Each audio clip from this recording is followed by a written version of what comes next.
To a new blog. তো আমি যেহেতু নাটকের আমাদের আজকে নাটকের ফাইনাল, একদম আমাদের ফেস্টিভ্যাল অলরেডি শুরু হয়ে গেছে কালকে থেকে, আজকে আসবো। তো সেই জন্য আমাদের এরকম করতে হবে, আইসটা এইভাবে করে আমি বেরিয়ে গেছি আজকে রাস্তায়।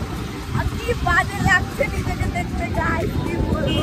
যাই হোক, আমরা পেট্রোল পাম্পে ছিলাম, পেট্রোল করে এখন যাচ্ছি নাটকের ওখানে গিয়ে তারপরে সব কিছু শেয়ার করবো তোমাদের সাথে। নাটক কতটা করতে পারবো জানি না, বাট বিহাইন্ড দ্য সিন কিন্তু আমি রেকর্ড করবো, সেটা তোমাদের সাথে শেয়ার করবো। তা চলো তোমাদের সাথে দেখা করছি ওখানে গিয়ে।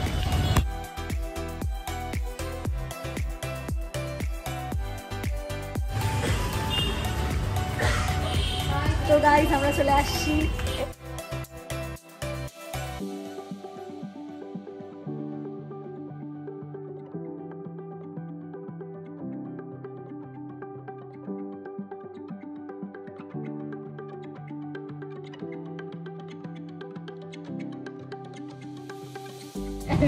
আমি এই হুলিয়া নিয়ে এত দূর আসলাম, তারপর চলে এসেছিলাম একদম গ্রিন রুমে। এখানে এসে এবার প্রপার ভাবে রেডি হতে হবে, সেই জন্য। আর দেখতেই পাচ্ছ আমি এই অবস্থা থেকে একদম ঠিকঠাক অবস্থাতে চলে এসেছি, মানে একদম নাটকের জন্য আমি রেডি হয়ে গিয়েছিলাম। হ্যাঁ, এখানে কিছু অসুস্থ মানুষ,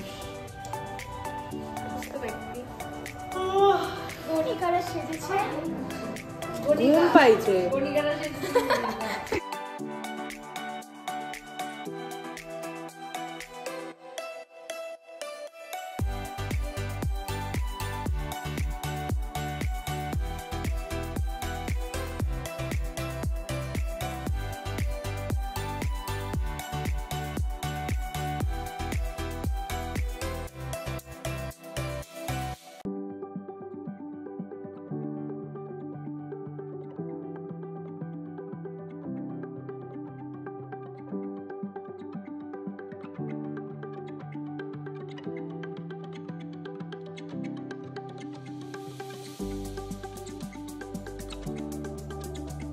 এই যে গাইস আমাদের মহারানী।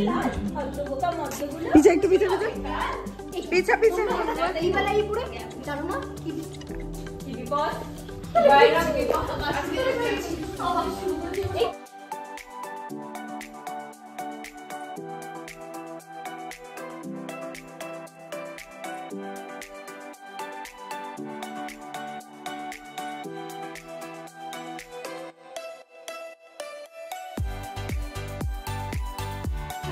হ্যালো গাইস, কি করছো? মন্না কাটা লাগাচ্ছি। দেখো গাইস, আমরা এইভাবে করে প্রত্যেকে বাড়ি থেকে এসেছি। আমি এজন্য চোখে সানগ্লাস পরে আসছি। আমি এমনি চলে এসে ভুলে গেছিলাম সানগ্লাসের কথা। না, আমার চশমা আমি ভাইকে দিছি, সেজন্য আমাকে সানগ্লাস পরে আইতে হইছে। অপশন ছিল। হ্যাঁ, এই যে গাইস চলে যাচ্ছে, এই যে চলে যাচ্ছে, চলে গেল। এই যে একে সবার আগে আসতে হবে, বুঝছিস?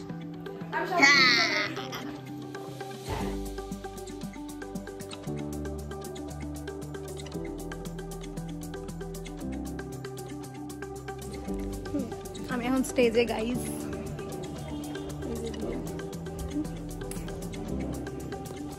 ফাইনালি গাইস আমাদের এখন প্যাক আপ টাইম হয়ে গেছে, দারুণ হয়েছে,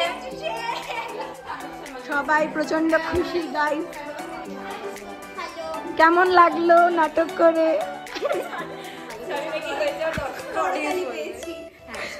অডিয়েন্স তো বলবেই ফেসবুকে।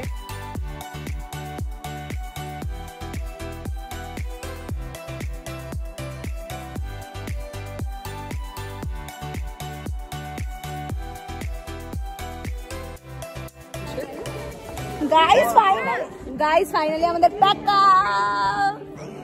না, আমি ব্লগ করতেছি, কিছু বলো।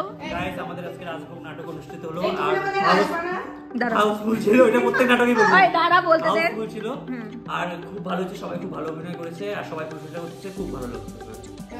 সবথেকে বড় কথা বললো যে 2006 থেকে নাটক করছে, অ্যাকচুয়ালি তো 2016। না না, 6 থেকে, আমি 6 এ প্রথম নাম দেব। এই আমি তখন জন্মাইছি 2006 এ।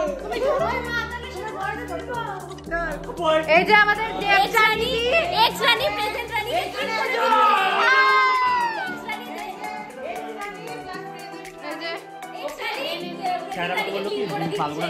এই যে এটা হচ্ছে এক্স রানী আর এটা হচ্ছে প্রেজেন্ট রানী। শুনুন, এটাই তো আমাদের গ্রুপের ভালোবাসা। এটা হিমালয়ের লাইফ দিবে বলতে দে। হ্যাঁ, এটা নোটিশ এটা বলতে।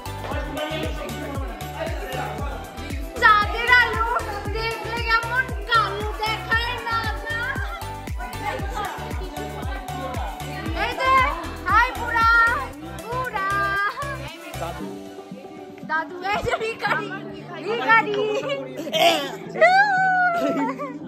ও স্যার আমি ইউটিউবে ব্লগ বানাই, তুমি কিছু বলো তো। দাঁড়াও না, কিছু শুনি, বলো। দীনবন্ধু মঞ্চে গতকাল আর আজ মানে গত 3 তারিখ আর 4 তারিখ দীনবন্ধু মঞ্চ ভরিয়ে প্যাশনেট পারফরমেন্সের নাটক দেখলেন শিলিগুড়ির মানুষজন। শুধু শিলিগুড়ি নয়, উত্তরবঙ্গের নানা জায়গা থেকে দর্শকরা এসেছিলেন, আমরা সেই খবর পেলাম। কেউ কেউ এগিয়ে এসে জানালেন, কেউ বানারহাট থেকে এসছেন, কেউ জলপাইগুড়ি থেকে এসছেন, কুচবিহার থেকে এসছেন।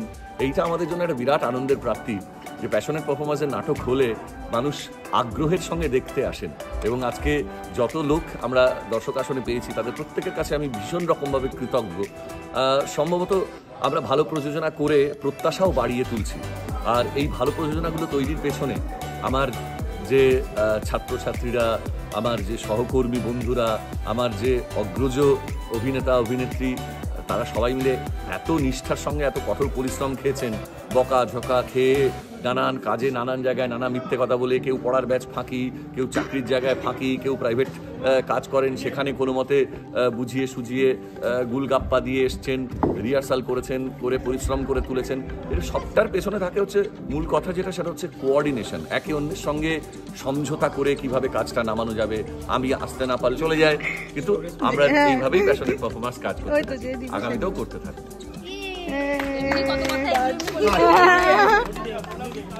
গাইস আমাদের ফাইনালি শেষ, আজকের মতন টাটা। রাজভোগ প্রথমবার শিলিগুড়িতে হওয়ায় আমরা কিন্তু খুব ভালো রেসপন্স পেয়েছি, সবাই খুব প্রশংসা করেছে। আমরা আজকে ভীষণ খুশি হয়ে বাড়ি ফিরছি, আমাদের ফেস্টিভ্যাল এত ভালো করে হলো। তো যাই হোক, আজকের ব্লগটা এইটুকুই, টাটা।